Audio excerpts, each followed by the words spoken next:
PPP 롤에 대해서 뎁스로 잡는 그런 경우가 대부분이었다고 보시면 되겠습니다.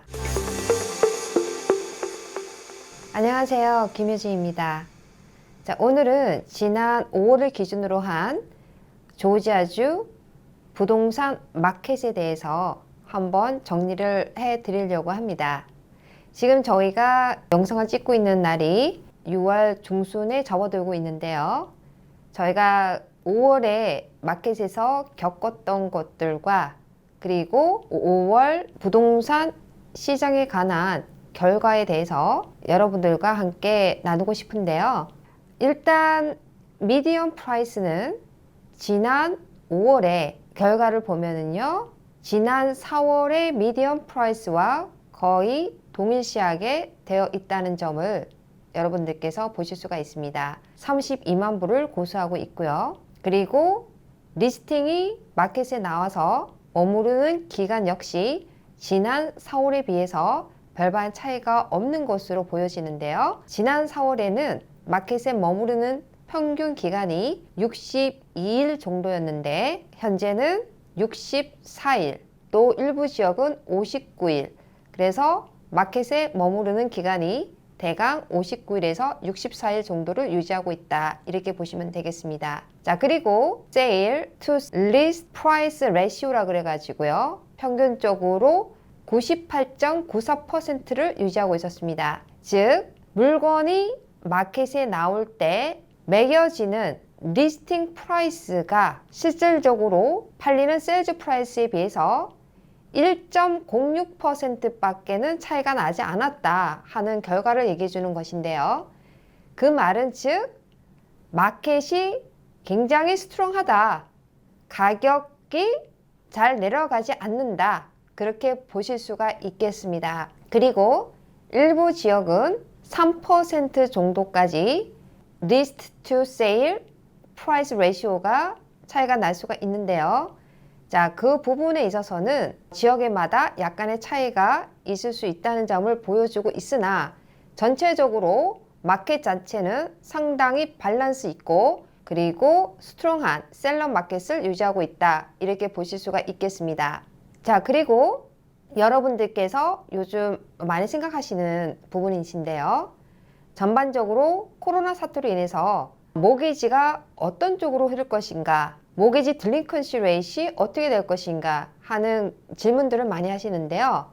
지난 5월 통계를 보셨을 때는 메트로 아틀란타에서 모기지 딜링컨 자체가 미국 전역의 딜링컨 레이트보다는 훨씬 낮게 나왔다고 발표가 되었습니다.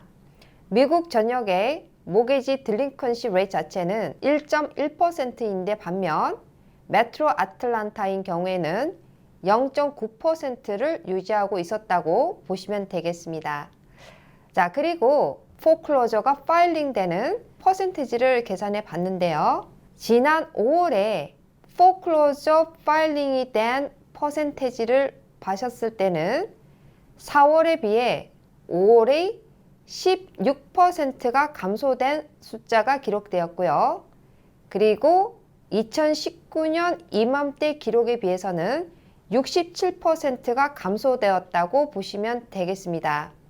자, 그리고 저희가 필드에서 경험하는 것을 토대로 하여서 나누고 싶은 부분이 있는데요. 바로 모기지 가이드라인 부분인데요. 코로나 사태로 인해서 디제스터 론 프로그램으로 하여서 PPP 론이라든지 EIDL 론, 자영업을 하시는 분들께서 많이 신청하셔서 거기에 대한 혜택을 보는 경우가 많으시는데요. 자, 이런 경우에 모기지를 받을 경우 모기지 은행에서 모기지를 심사할 때 이런 PPP 론을 어떤 식으로 심사를 하느냐가 사실은 중요한 포인트가 되는 그러한 과정이 있었는데요. 페니맥 가이드라인에 있어서 명시된 부분은 PPP 론은 Deferred Loan Payment 프로그램이면서 No Personal Guarantee, 개인 자격으로 그 융자의 개런티를 하지 않는다는 것과 명시가 되어 있으면서 그 융자를 통해서 빌린 돈은 일부 포션 또는 전체 포션이 forgiveness 융자로 간주되어질 수 있다고 명시가 되어 있습니다.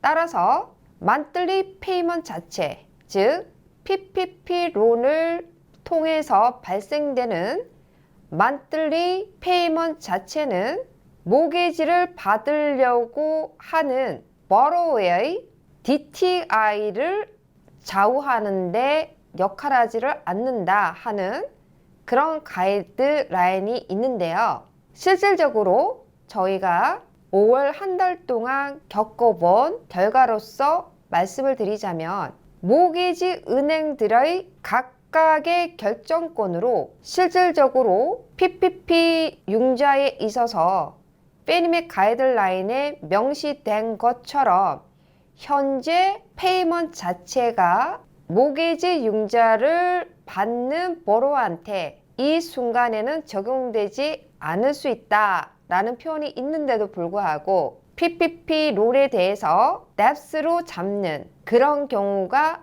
대부분이었다고 보시면 되겠습니다. 이 말을 따로 풀이를 한다면 자영업자인 분들께서는 이런 PPP 론이라든지 EIDLA 프로그램으로 나온 SBA 론을 받았을 경우에 거기에 관한 뎁 자체는 어느 정도 모기지 융자를 받는 데 있어서 반드시 적용될 수 있는 부분이 있다라고 생각은 하셔야 된다는 점 오늘 영상을 통해서 한번 공유를 해 보았습니다. 자, 이것은 비록 페니맥 가이드라인에 PPP 론이 어떤 식으로 적용이 되느냐에 대한 설명은 있긴 하나 거기에 대한 페이먼트 자체를 뎁스로 인정을 하느냐 하지 않느냐는 모기지 융자를 펀딩하는 각각의 렌더의 권한에 달려있다. 그렇게 보시면 되겠고요. 대부분의 모기지 렌더의 결정은 PPP 융자나 SBA 론 자체에 있어서 현재 이 시점에서 뎁스로 잡고 들어가는 경우가 많은 경우라고 보셔야 할 것 같습니다. 6월 초에 모기지 은행에서 발표된 자료를 보면은요. 자영업자가 모기지 융자를 받을 경우에는 좀 더 까다로울 수 있는 가이드라인으로 변화되고 있는 발표가 있었는데요. 적용 시기는 6월 10일부터 적용이 된다고 합니다. 그리고 여러분들께서 많이 관심을 가지고 계셨던 non-QM 론 그리고 외국인 융자인 경우에는요. 현재 무한적 양적 완화로 인해서 실질적으로 현재 모기지 주식 본드 마켓 자체가 어느 정도는 안정세로 되어 있는 과정에 있어서 6월부터 다시 시작되는 그러한 모기지 은행들이 많아졌다고 보시면 되겠습니다. 그리고 7월이 넘어갔을 때에는 각각의 모기지 은행들 차원에서 non-QM 론 그리고 외국인 융자에 대해서 좀 더 활성화되는 움직임으로 가고 있다는 점 여러분들과 함께 공유하고자 합니다.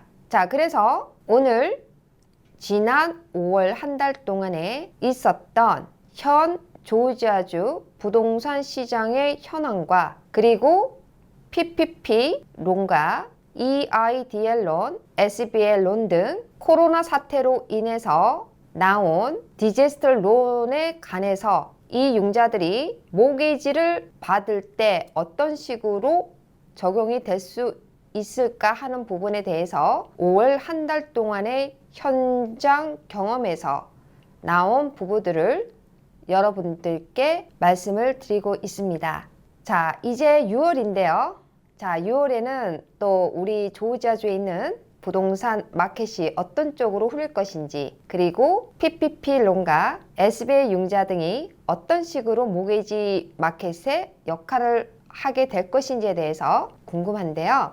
이번 6월 달도요. 현장 경험을 통해서 그리고 정확한 데이터를 통해서 한 번 더 정리를 해서 다음 달에 여러분들께 전달을 해 드리고자 합니다.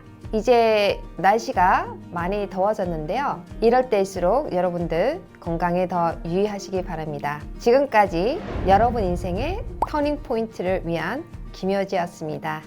감사합니다.